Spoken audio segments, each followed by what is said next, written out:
I pulled into my parents' driveway in Scottsdale with my dear wife Sarah next to me, her hand resting on my knee. 40-plus cars lined the street. A catering van from Postino sat in the driveway, back doors open, staff unloading trays.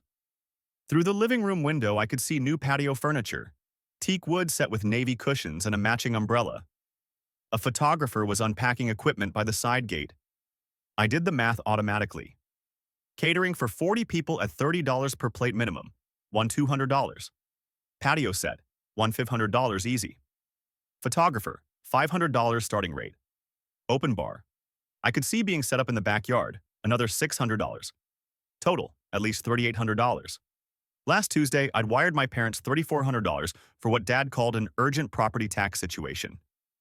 The county was threatening a lien, he'd said. Had to be paid immediately.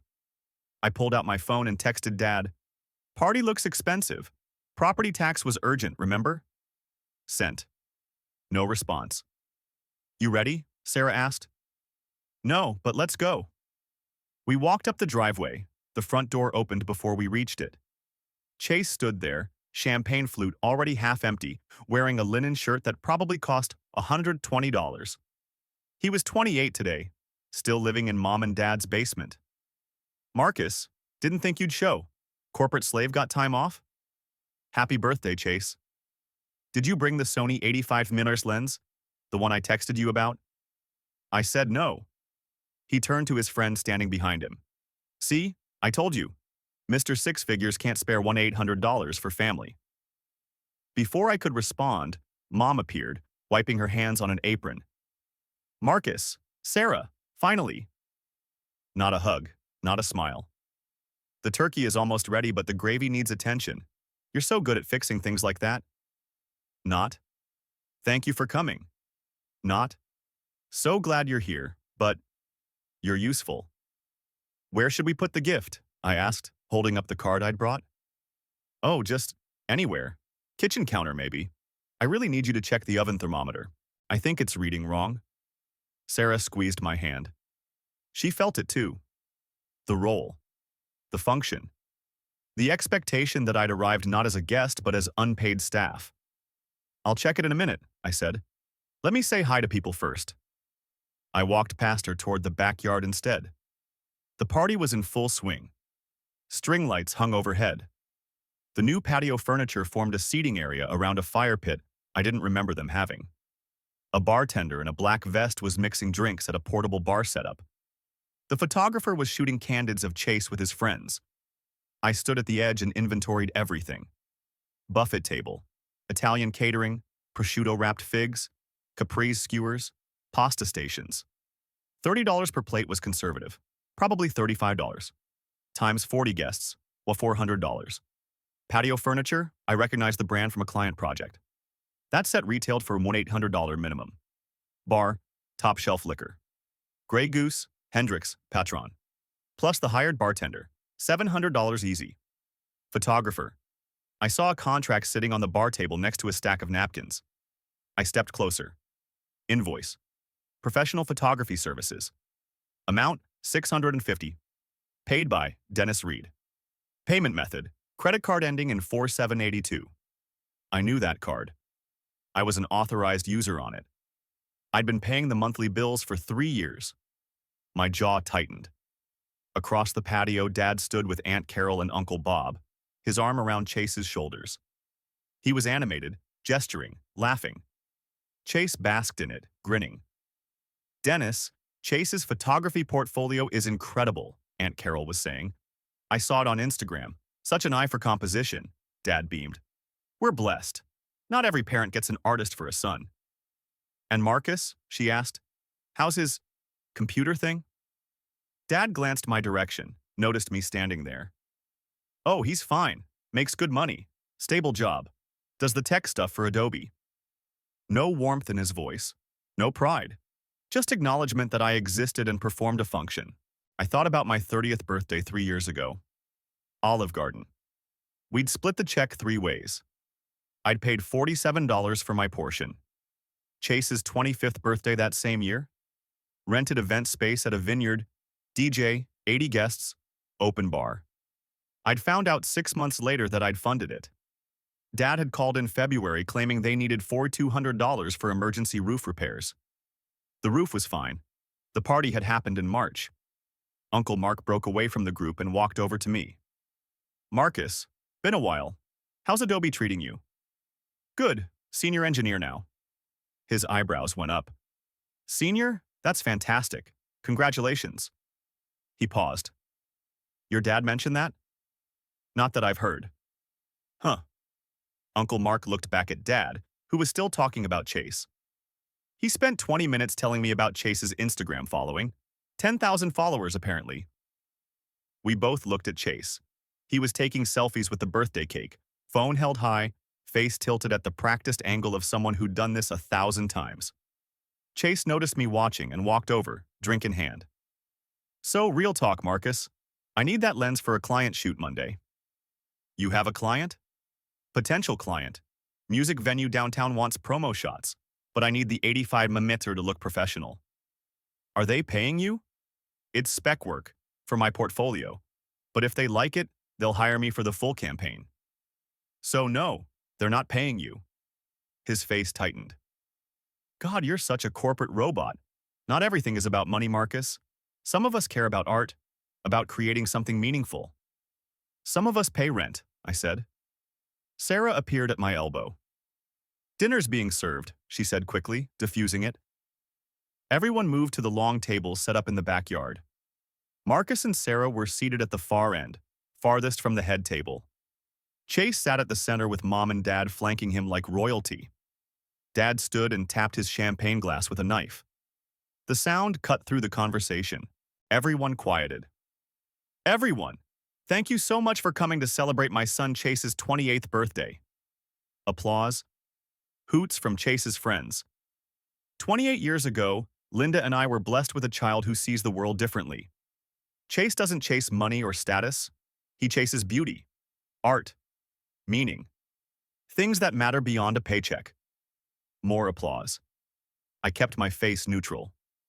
Not everyone understands the artist's path, Dad continued. It's difficult. It requires sacrifice, not just from Chase, but from everyone who loves him and believes in his vision. My jaw locked.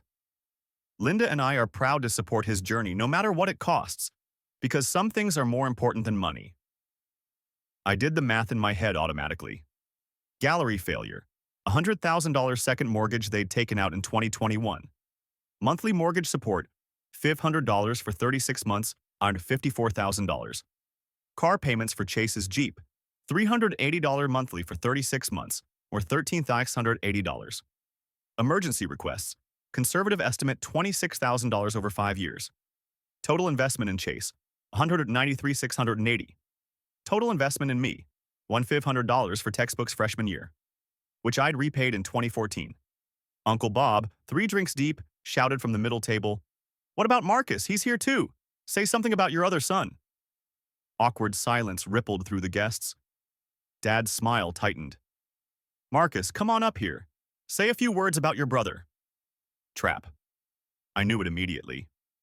But 40 people were watching, waiting. Phones were already out.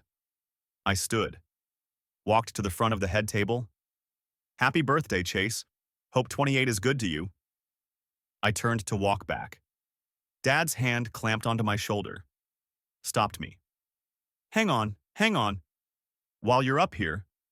He turned to face the crowd, keeping his hand on my shoulder like I was a prop. "Marcus here is our practical son. He's the one who makes sure things get done. The reliable one. The one who keeps the lights on, if you know what I mean." Scattered, uncomfortable laughter. My face went cold. "Stone, can we talk inside for a minute?" I said quietly. Dad waved his hand dismissively. "Later, son. We're celebrating." "About the property tax payment I made Tuesday." The laughter faded. Guests leaned forward. Dad's face darkened. "Not now. Or the mortgage payment I've been covering since 2021. Chase stood up. "Dude, what the heck? It's my birthday." Mom rushed over from her seat. "Marcus, please, this isn't appropriate." "When is appropriate, Mom? When you text me at midnight with another fake emergency?" Phones were definitely out now. Recording. I could see the little red dots. Dad's voice went loud. Inside, now! He grabbed my arm and pulled me toward the house. Mom and Chase followed. The kitchen door slammed behind us. Dad spun around, finger pointed at my chest. How dare you embarrass me in front of my entire family? Embarrass you? You just told 40 people my purpose in this family is to fund Chase's lifestyle. Because it is your purpose. You want the truth? Fine. Here's the truth. He stepped closer. I could smell the scotch on his breath. You and Chase are built differently, Marcus. You're logical, practical, unemotional. You don't need support. You just execute. You handle things. That's who you are. And Chase? Chase is an artist. He's sensitive. He needs nurturing, financial backing, time to explore his gifts without the stress of bills and rent and all the mundane nonsense that crushes creativity. On my money. On family money. We're a family, Marcus. Your success supports his creativity. That's how families work. Say that again. Dad didn't hesitate. Your job is to work. His job is to create. That's how this family functions. It's balanced. I pulled out my phone, opened the Notes app, started typing. What are you doing? Mom asked. Documenting this conversation, for my records. You're making a scene over nothing, Dad said. We asked you for help. That's what family does. We help each other. I looked up from my phone. How much help have you given me? We raised you. I paid my own college, $67,000 in student loans. Paid them off by 2018. I bought my own car. I pay my own rent. You gave Chase a brand new Hyundai for high school graduation. You paid his art school deposit. You took out a $100,000 mortgage to open him a gallery that failed in 11 months. He needed those things, Mom started. And I didn't? Silence. Just the hum of the refrigerator. Dad's face went purple. Listen to me, Marcus. You exist to pay his dreams. That's your role in this family. You make the money. Chase makes the art.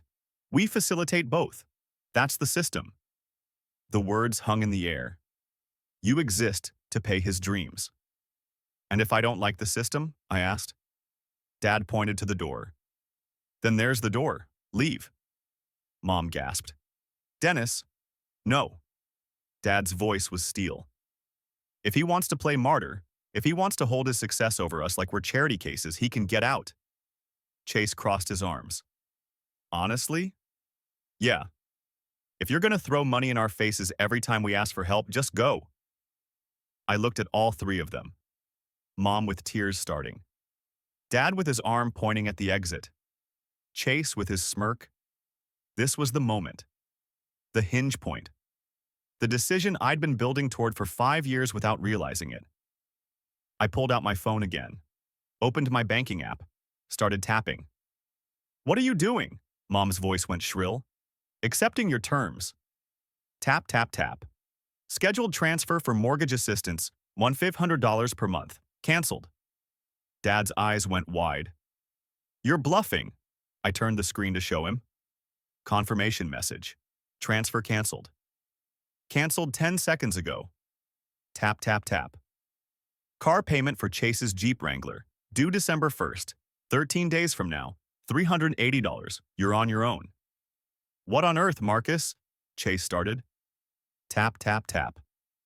Joint checking account I'm an authorized user on. The one you use for groceries. Remove myself. Right now. Done. Mom shrieked. Actual shriek. Tap, tap, tap. Family phone plan. It's under my name. I'm canceling Chase's line effective Monday morning. I walked to the door, stopped, turned back. You said if I hate it, there's the door. I met Dad's eyes. I'm gladly leaving. Good luck paying the $180,000 I've been covering for the last 5 years. I opened the door. Sarah was waiting by the car, keys already out. Behind me, Dad's voice. You will regret this. I slammed the door. The sound echoed across the backyard. Guests were standing now, watching through windows, filming through the glass. Sarah and I got in the car. She started the engine. As we pulled away, I could see them through the kitchen window. Dad shouting, Mom crying. Chase pacing. And I felt nothing. No, that wasn't true. I felt light. Next morning, I woke to my phone vibrating continuously on the nightstand. The screen lit up again and again, buzzing like an angry wasp. 26 missed calls. I picked up the phone. Sarah was already awake next to me, scrolling through her own. Breakdown of missed calls. Dad, 11. Mom, 9. Chase. 6:19 text messages. 11 voicemails. Your Aunt Carol texted me, Sarah said, not looking up. Quote, tell Marcus to call his mother. Family emergency. There's no emergency. I opened the text thread chronologically. Watched the panic escalate in real time. Dad, 11:23 p.m. Answer your phone now. Mom, 11:47 p.m. Marcus, please. You're scaring me. Chase, 12:02 a.m. You freaking psycho. You ruined everything. Dad, 1:15 a.m. I checked the bank. You actually canceled it. Fix this immediately. Mom, 2:34 a.m. I can't sleep. How could you do this? Dad, 3:41 a.m. Mortgage due. December 1st, 2850. We don't have it. Call me. Chase, 6:52 a.m. My phone's not working. WTF did you do? I set the phone down. Sarah was watching me. Are you sure about this? She asked. I've been tracking every payment in Excel for 5 years. I knew this day would come. I opened my laptop. Found the file I'd been maintaining since 2019. Family, financial tracking.xlsx. 5 years of data. Every transfer, every fake emergency, every just this once request that became permanent. Gallery bailout, $100,000. Monthly mortgage support, $54,000. 36 months at Zon 500. Car payments for Chase's Jeep, $13,680. 36 months at $380. Emergency requests, $12,767. Total, $184. I exported the entire spreadsheet to PDF, named it Read Family Receipts 2019-2024 PDF, saved it to my desktop. My phone rang. Dad calling. I declined. Immediately rang again. Mom calling. Declined. Text notification. Chase. At least let me explain. Call me. I blocked the number. Then blocked Chase's Instagram, his Facebook, his email. Sarah got up and made coffee, handed me a mug. Let them panic, I said. She nodded. By 11:15 a.m., the family group chat was exploding. The chat was called Read Family Updates. 52 members. Aunts, uncles, cousins, second cousins, everyone. I scrolled through the messages that had piled up while I'd been ignoring my phone. Mom posted 9:23 a.m. Please keep our family in your prayers during this difficult time. We're facing a serious financial crisis due to unexpected circumstances. Aunt Carol. Oh no, what happened? Mom.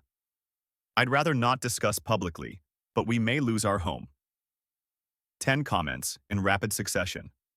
All variations of praying for you and how can we help and so sorry, Linda. She was baiting sympathy, building the narrative. Mom posted 10:47 a.m. For those asking, Marcus has decided to cut us off financially with no warning. We're facing foreclosure. Cousin Jessica. Wait, Marcus was paying your mortgage? No response from Mom. Chase posted 11:03 a.m. My brother threw a tantrum at my birthday party, embarrassed our entire family, and canceled all our bills out of spite. That's who he really is. Cousin Mike. What actually happened? Chase. He couldn't handle not being the center of attention for one night. Ruined my birthday. Ruined our family. Sociopath behavior. I read it all. Didn't respond. Just took screenshots. One after another. Saved them to a folder labeled Family Lies. You should defend yourself, Sarah said, reading over my shoulder. Not yet. Let them build the narrative. The bigger the lie, the better the truth looks when I drop it. At 11:34 a.m., Uncle Mark entered the chat. Uncle Mark. Dennis, how much was Marcus paying monthly? Dad posted 11:36 a.m. That's private family business, Mark. Uncle Mark. You just made it public by posting in a group chat with 52 people. How much? No response from Dad. Uncle Mark. I'll take the silence as more than I'm comfortable admitting. Marcus, call me when you're ready. I texted Uncle Mark privately. Thanks, I'll call Monday. He replied immediately. Good. Don't let them guilt you. I've seen the pattern for years. Sunday morning, 9:47 a.m. My phone rang. Mom calling. I answered. Put it on speaker. Sarah sat across from me at the kitchen table. Mom's voice came through, thick with tears. Marcus, please. We need to talk face to face. I'm listening. Can you come over? No. Marcus, we're your parents. Rustling.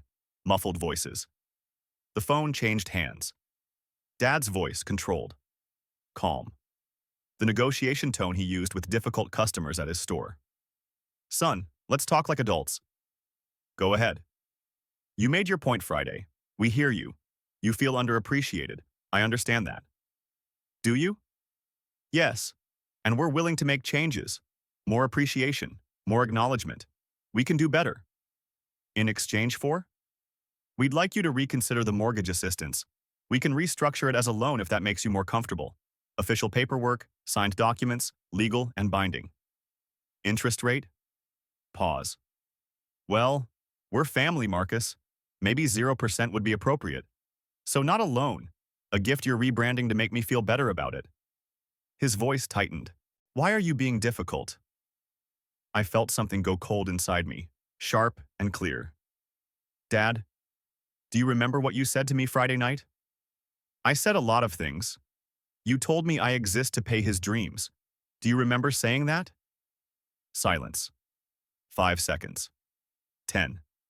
I was angry. I didn't mean. You meant it. You just didn't expect me to believe you. Mom grabbed the phone back. Sobbing now. Full breakdown. Marcus, please. We'll lose the house. Your childhood home. Where you grew up. All your memories.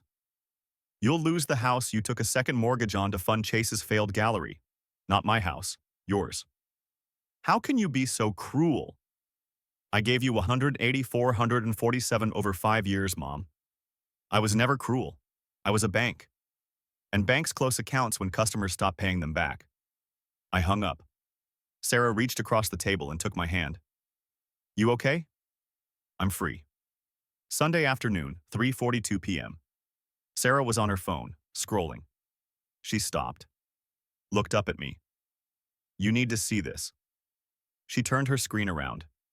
GoFundMe campaign. Posted 2 hours ago. Title: Help my family avoid homelessness after financial abuse. Photo: Chase with our parents. All three looking somber and defeated. Professional lighting. Staged. I read the description. My family is facing foreclosure after my brother, who has a 6-figure tech job, suddenly cut off all financial support with no warning. We supported his education, his career, and his dreams. Now he's abandoned us in our time of need. My elderly parents may lose their home. Any help is deeply appreciated. Goal: $50,000. Raised so far, 347 from 12 donors. Comments. Section: Praying for your family. Family should always come first. God will provide. But also, why were you depending on your brother?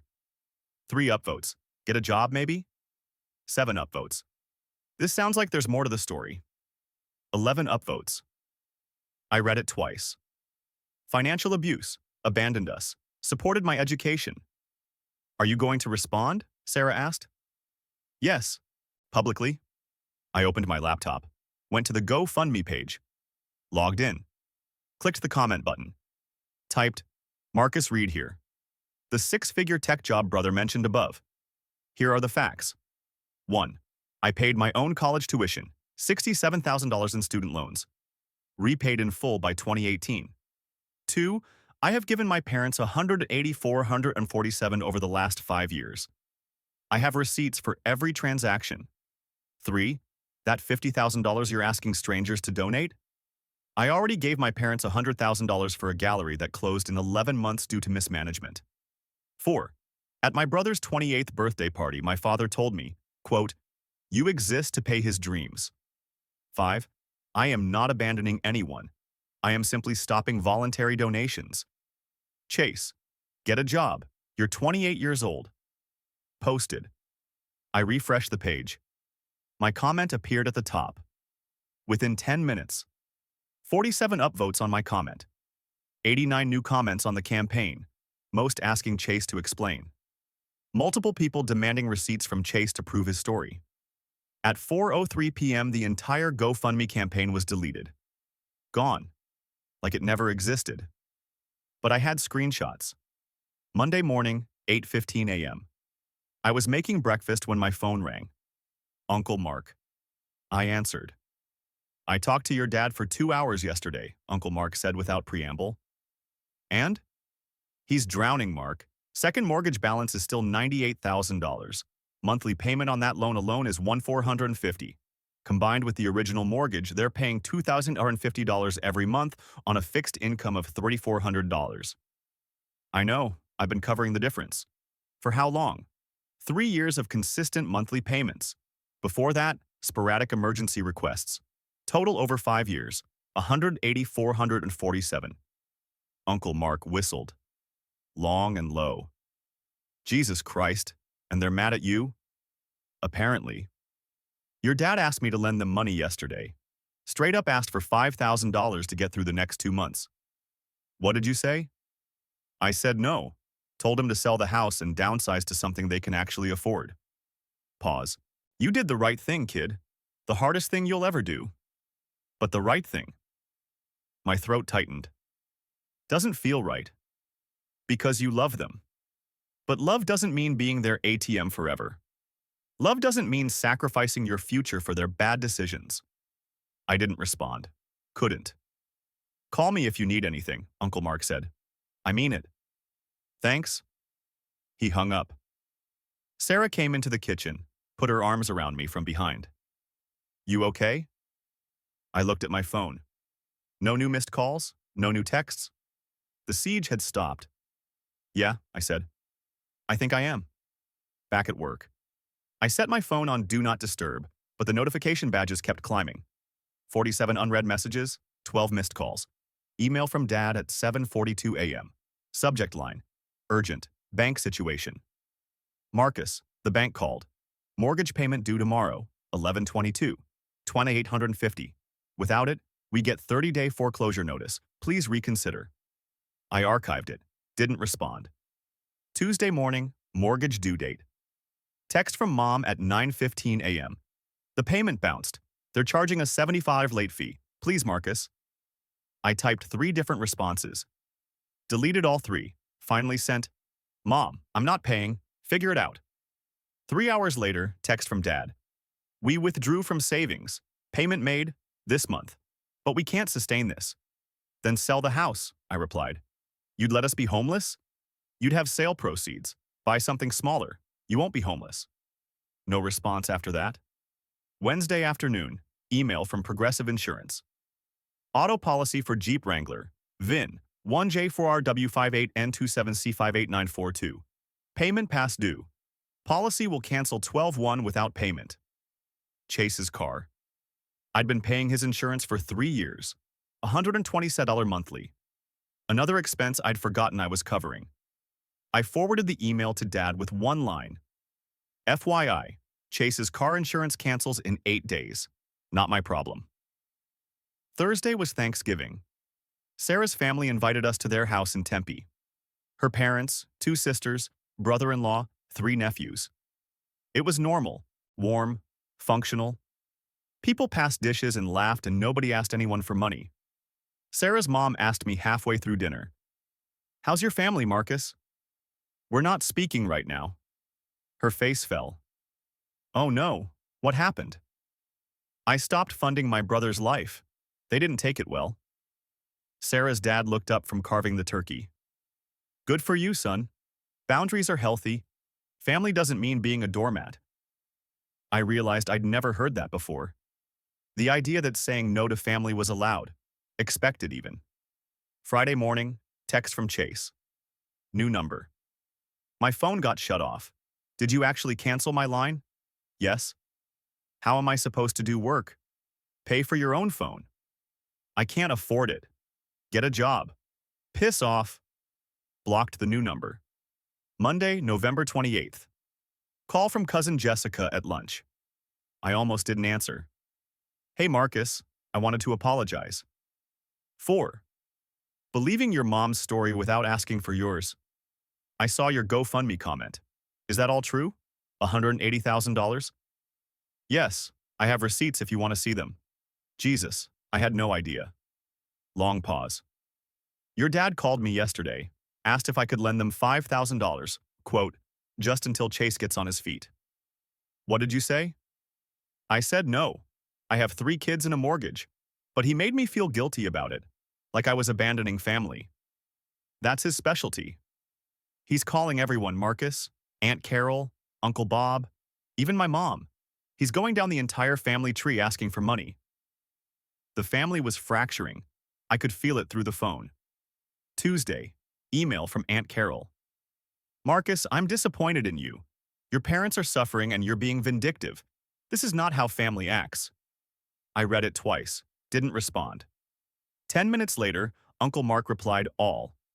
Carol, Dennis asked Marcus for money for 5 years and got $180,000. Now Dennis is asking US for money. When does it end? The problem isn't Marcus. Aunt Carol removed herself from the email chain. Wednesday evening, Sarah showed me her phone. Mom's Facebook post. Public. When your own child turns their back on you in your darkest hour, you learn who you really raised. Praying for peace. 47 comments.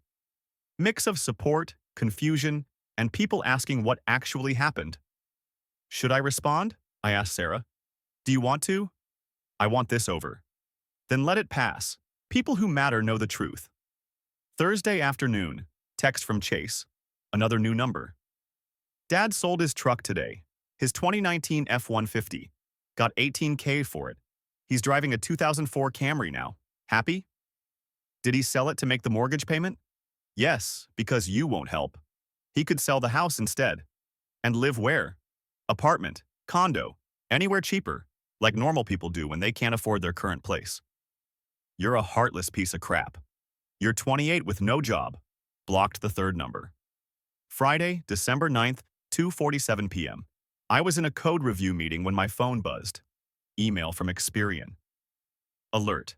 New credit inquiry detected. Chase Sapphire Preferred Card. Applicant, Marcus Reed. My blood went cold. I excused myself from the meeting. I didn't apply for a credit card. I hadn't applied for credit in 2 years. Logged into Experian, pulled up the inquiry details. Application submitted, 2:37 p.m. today, 10 minutes ago. IP address location, Scottsdale, AZ. Annual income listed, $185,000, my exact salary. They knew it because I'd told them years ago when they'd asked about my promotion. They were trying to open a credit card in my name. I called Sarah. They did it. Identity theft. Call the police. It's my dad, Sarah. I can't. It's fraud, Marcus. If you don't report it, you're liable for whatever they charge. They could max it out. $20,000, $30,000, you'd be responsible. I can't put him in jail. Then he'll do it again next month, and the month after that, until you're bankrupt. She was right. I called the Scottsdale Police non-emergency line. Explained the situation. Identity theft attempt. Credit card application in my name without permission. I suspected a family member but didn't provide names yet. Just needed a police report number to dispute with the bank. Report filed. Case number SC 2024-09847. Now the hard part. I downloaded the police report, scanned it to PDF, opened my email. 2. Dennis.read@gmail.com. CC. Linda.read@gmail.com. Subject, fraud alert, police case, SC 2024-9847. Dad, I received notification that someone attempted to open a Chase Sapphire credit card in my name at 2:37 p.m. today from an IP address in Scottsdale. I have filed a police report for identity theft. Attached. The bank has flagged the application as fraud. This is a felony punishable by up to 3 years in prison. If any additional accounts are opened in my name, I will provide the police with the suspect's full identity and press charges. Do not test me. Marcus. Attached the PDF. Sent. 5 minutes later, my phone rang. Dad, calling. I let it go to voicemail. Listened to it an hour later in my car. Dad's voice, broken, weeping, a sound I'd never heard from him before. Marcus, we're desperate. We have no food. The fridge is empty. I'm sorry about the card. I didn't know what else to do. Please. Just $100. Just for groceries this week. Please. I sat in my apartment that night on the floor with my back against the couch. Cried for 20 minutes straight. Not for them. For myself. For the father who used to carry me on his shoulders at the park. For the version of him that didn't exist anymore. That maybe never existed. But I didn't send the money. Because $100 now meant identity theft again next month. And the month after. Until there was nothing left. I had to be the wall. Not the door. Tuesday, December 13th. Phone call from Aunt Valerie. Mom's older sister. She was an accountant, did taxes for half the family. Marcus, I'm in Phoenix for work. Can we meet? Is this about them? Yes, but not what you think. Starbucks on Camelback Road, 4:30 p.m. Valerie was already there, corner table, manila envelope in front of her. Sit. I sat. She slid the envelope across the table. Your parents are being audited by the IRS. What? The gallery. Your dad wrote off personal expenses as business losses. Trips to Sedona, dinners at restaurants, Chase's car lease. He claimed it all as business expenses. Oh my God. Total owed including penalties and interest, $52,000. I felt sick. They're 3 months behind on the mortgage. Foreclosure notice was posted on the door last week. IRS put a lien on your dad's store inventory. He can't sell anything without paying them first. Why are you telling me this? She reached across the table and touched my hand. So you don't blame yourself when everything collapses. Pause. I saw your Facebook posts, the receipts. I did the math, Marcus. You gave them $180,000 over 5 years. You kept them afloat. You did more than any child should ever have to do. Tears filled my eyes. I didn't blink. Let them sit there. They lied to me too, Valerie said. Told me you were rich and stingy, that you refused to help out of spite, that you'd abandoned them over some minor argument. I believed them. I'm sorry. What happens now? They'll lose the house. They'll lose the store. Bankruptcy, probably. Your dad's talking to a lawyer. Should I help them? No. Her voice was firm. You save yourself. You get out. You build your life. Don't look back at the explosion. She stood up, hugged me, left the envelope on the table. I sat there for an hour after she left, staring at the IRS audit notice, the foreclosure letter, the lien documentation. The empire was collapsing, and I wasn't there to catch it. For the first time in 5 years, I felt nothing when I thought about that.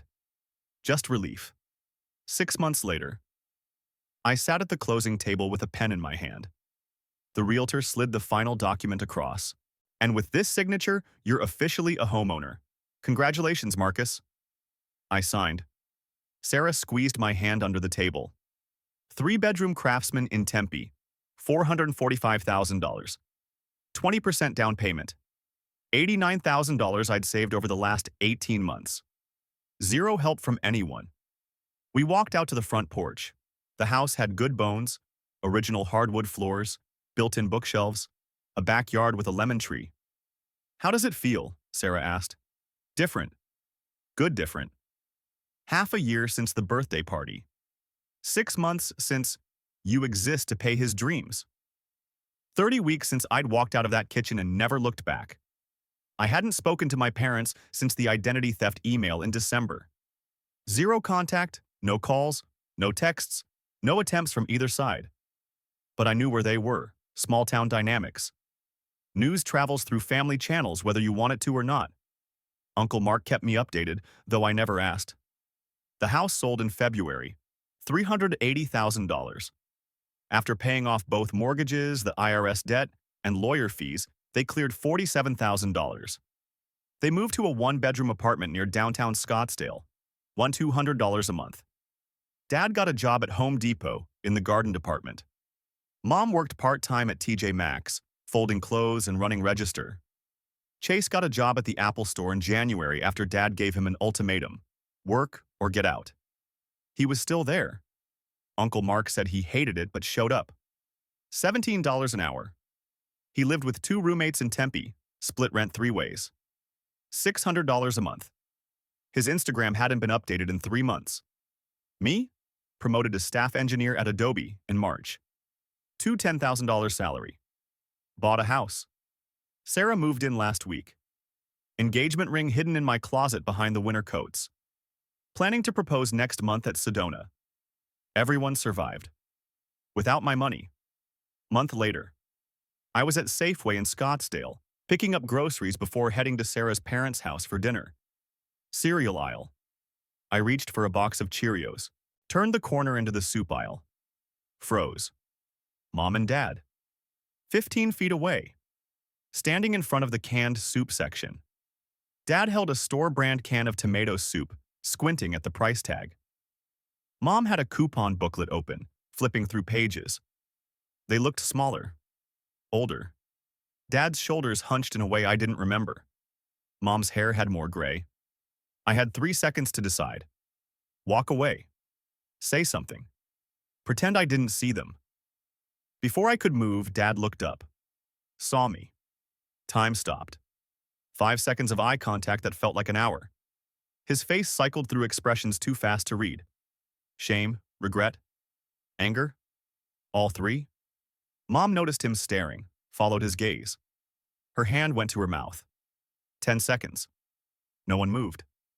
Then Mom took a step forward. Marcus? Dad's hand shot out, grabbed her arm gently. Stopped her. We locked eyes. Father and son. 15 feet and 6 months of silence between us. His expression said, I know what I did. I know why you left. Mine said, I'm not coming back. Dad nodded. Small movement. Barely visible. I nodded back. Then he turned back to the soup shelf. Mom followed his lead. They went back to reading labels and comparing prices like I wasn't there. I walked to the checkout, paid, left. Sarah was waiting in the car, scrolling through her phone. You okay? She asked when I got in. You look shaken. I saw them. She set her phone down. What happened? Nothing. We nodded at each other. That's it? That's it. How do you feel? Sad, but resolved. She started the car. We drove to her parents' house. I didn't mention it again. 6 months taught me things I didn't want to learn. Chase was still at the Apple Store. Uncle Mark ran into him at a coffee shop last month. Said he looked tired but showed up for his shifts. Got written up twice for attitude problems with customers but hadn't been fired. $17 an hour. 2 roommates. $600 rent. His photography equipment was listed on Craigslist. No buyers yet. Aunt Valerie mentioned he'd applied to community college for a photography program, using a Pell Grant. Maybe he was learning. Mom worked at TJ Maxx 25 hours a week, folding shirts, operating the register. Aunt Valerie saw her there last month and said she seemed lighter somehow, like the pressure of maintaining appearances had lifted. She'd started selling small watercolor paintings at the weekend farmers market, $15 each. She kept the money for herself. Dad worked at Home Depot in the garden department, helped customers load bags of mulch into trucks, got an employee discount. Uncle Mark said he looked humbled the last time they talked. Drove a 2004 Camry with 180,000 miles. It ran. They were surviving. Without me. Not thriving. Not destroyed. Just existing as normal people with normal problems. Normal jobs, normal budgets, normal lives. Me? Staff engineer. $10,000 salary. House with a lemon tree. Sarah. Engagement ring waiting in the closet. Savings account growing every month. Retirement fund on track. Stress level manageable. And no one called asking for money. Another month passed. Sarah and I sat on our new back patio. String lights overhead. 2 glasses of wine on the table between us. Do you regret it? She asked. Sometimes. Late at night I think about holidays we won't share. Grandkids they won't meet if we have them. But But then I remember what he said. You exist to pay his dreams. That still hurts. It does. But it was honest. For the first time, he told me exactly what my role was. And I had a choice. Accept it or reject it. You rejected it. I chose myself. We sat in silence for a minute. The string lights reflected in her wine glass. They're learning to survive without me, I said. Dad's working. Mom's working. Chase is working. That's not destruction. That's growth. 30 years late, but still growth. Do you think you'll ever reconcile? Maybe, years from now, if they acknowledge what happened. Not apologize necessarily. Just acknowledge it. And if they don't, then I have this. I gestured to the house, to her, to the backyard with the lemon tree. I built this, with my money, my work, my choices. No one can tell me I exist for someone else's dreams. Sarah smiled, reached across and took my hand. Because I'm living my own. The string lights glowed overhead. The lemon tree rustled in the breeze. Somewhere in the distance, a dog barked. And for the first time in 5 years, I felt like I could breathe.